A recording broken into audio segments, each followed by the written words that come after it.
Yo, what's going on, everybody? It's your boy Naruto Explain here, bringing you guys breaking news today because we officially have the full spoilers for Boruto 2 Blue Vortex Chapter 22, and Jura looked at Boruto's strongest attack and said, "Young Otsutsuki, please, I'm him. This doesn't work on me." Spoilers got delayed this month because, being blunt, getting the magazine on the weekend in Japan is impossible. Hence, we're getting them today. And this is a very special issue of V-Jump magazine because this magazine also has exclusive artwork for the 10th anniversary of Dragon Ball Super. Like usual, I'll talk about the stuff that grabbed my attention for the most part, and for the things I want full context on, I'm gonna wait to discuss that in the chapter review, which this month, due to the delayed leaks, looks like it will either be on the 21st or the 22nd when you guys get the review, because chapter review editor does need 48 hours to work on the review, so I thank you in advance for your support.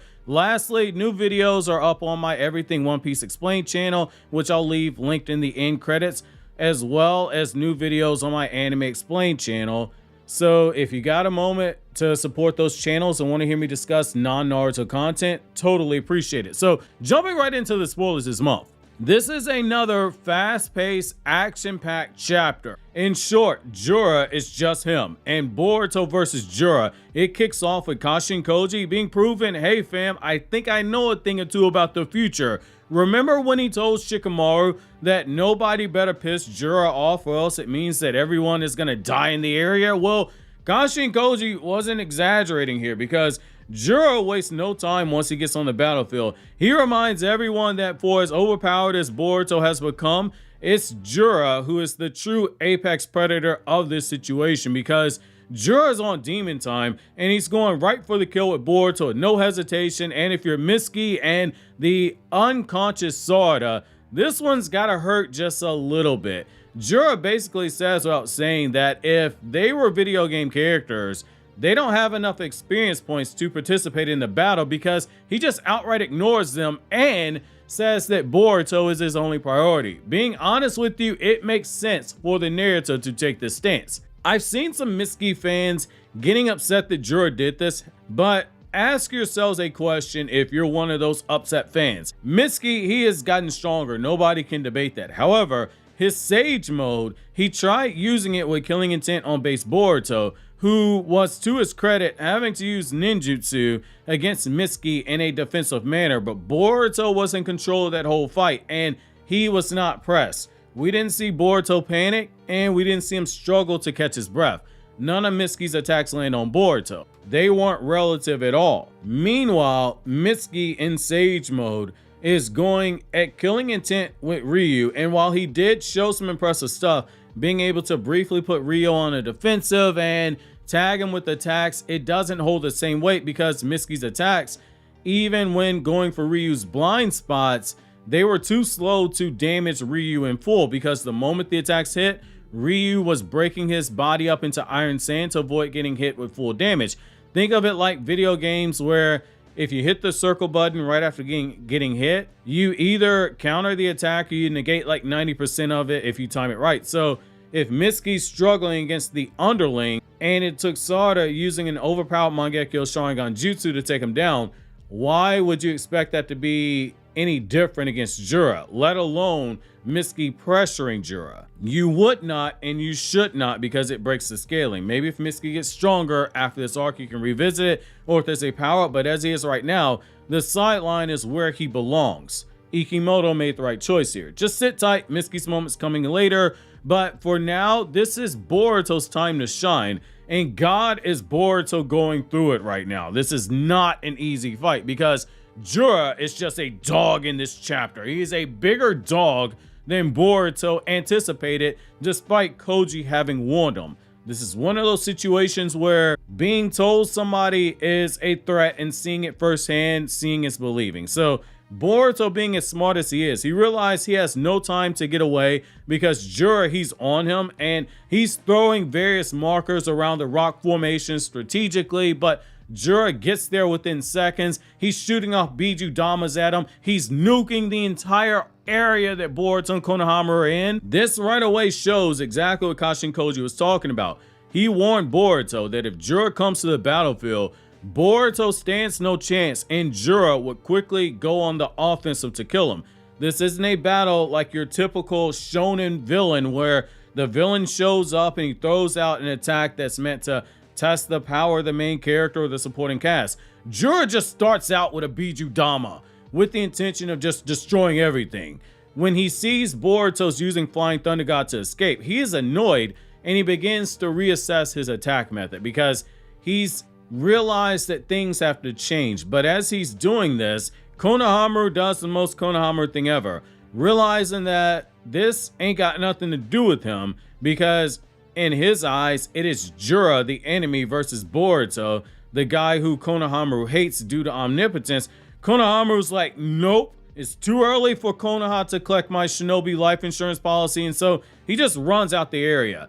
Boruto takes advantage of Konohamaru unintentionally serving as a distraction as he's running away with Matsuri's Thorn Soul Bulb, and Boruto just slams a Rasengan into Jura's back. But Jura, as Boruto's trying to force him down, Jura shoots another Bijuudama at Boruto at point blank range, forcing him to teleport away to safety. And that's where we see that Jura, he's already broken down Boruto's Flying Thunder God jutsu, and so he proceeds to say, I'm done playing around. He pulls a Hashirama, he spans Wood Release against Boruto, and that's where we see things start to shift. So basically, Jura went from I'm trying to destroy you to right now he's saying I need to capture you, because for as big as of a threat as you are, whoever is helping you is arguably an even bigger threat because they're giving you information. And that's where we see it. Jura is being built to eventually go after the three people designated as Singularities of Fate. And now that explains why Kashin Koji told Ada, do not tell people that you are working with us, because basically this is an outcome that Koji saw. Jura's realizing there are other people who stand in the way of his goals. So a Singularity of Fate is a light that's meant to serve as a forcible split in the road of the darkness that the time of flow follows. In Buddhism, you can liken them to Bodhisattvas, and Jura knows before he goes any further, he needs to see what he's truly up against and destroy these pillars that are known as Singularities of Fate. Think of it like being in a video game and you're fighting a boss character and he has all these shields up. You can go after the main body if you want to, but the difference in attack isn't necessarily going to help you. So you have to take down the shields before you can inflict major damage on the boss. So Boruto, Koji, and Ada, they're all shields in this example. And the boss character is basically the timeline that Jura's trying to bring into fruition, where Kawaki gets consumed and a chakra fruit is harvested, which means that everybody dies.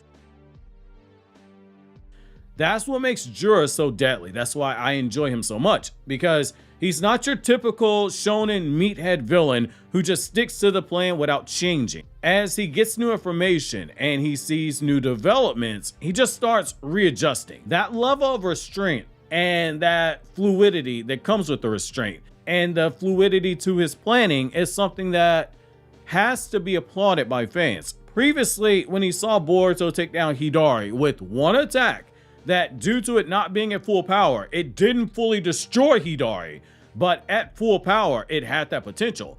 Jura just shot Boruto with killing intent, no hesitation, because he went, yeah, this guy, he's too dangerous to live. Now, he took that same approach here at first, but as he's fighting Boruto, he realizes, I need to get some answers from this guy first before I kill him. And the switch to Wood Release is a reflection of that, because it showcases a clear intention.